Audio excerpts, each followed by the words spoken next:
Alors, est-ce que tu vas choisir de faire ton bébé ici?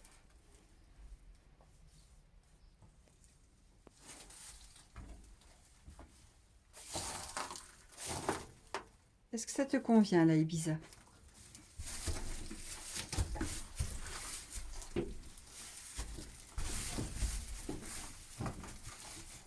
Tu vas le faire là?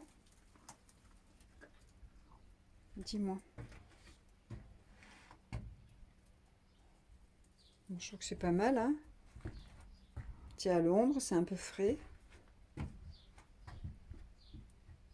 Donc tu me dis, d'accord? Tu me diras. Alors pourquoi je sais qu'elle va faire son bébé?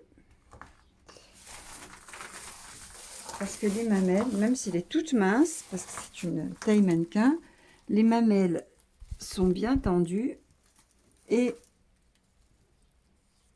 on a, voilà, elle a une montée de lait. Je sais pas si on voit, voilà.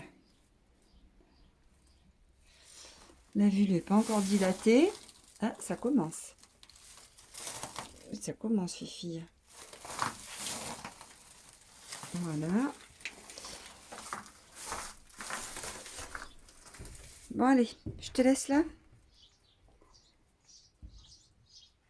Après, tu vas où tu veux, hein. Tu peux très bien le faire, hein. Tu as de la place, hein. Il y a même un petit coin d'herbe là-bas, si tu veux. Qu'est-ce que t'en penses, Ibiza? Faut juste que je te surveille. Donc, si c'est pour cette nuit, on va voir comment je fais. On verra ça ce soir. Allez, à tout à l'heure. Allez, je vais rajouter, pour les personnes qui critiquent, qui disent il n'y a pas de paille, vous n'avez pas de paille dans votre pays, mais pourquoi vous ne mettez pas du foin pour qu'il soit plus confortable?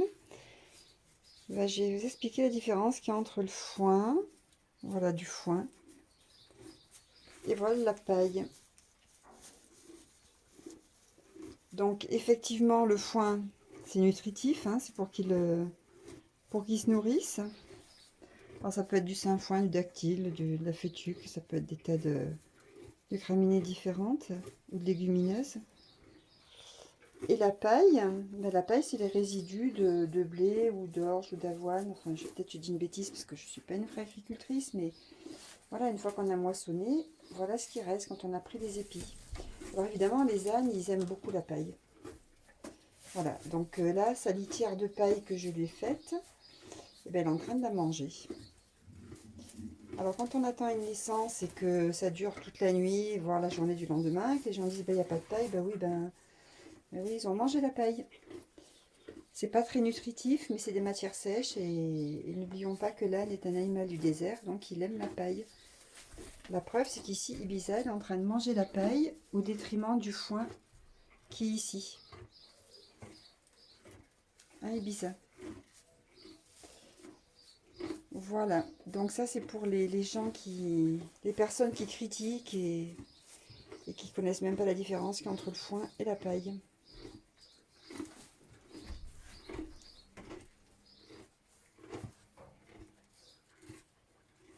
Et la pierre à sel qui est pleine de sels minéraux. Très bonne pour eux. T'en es contente de ta litière de paille? Hein, Ibiza?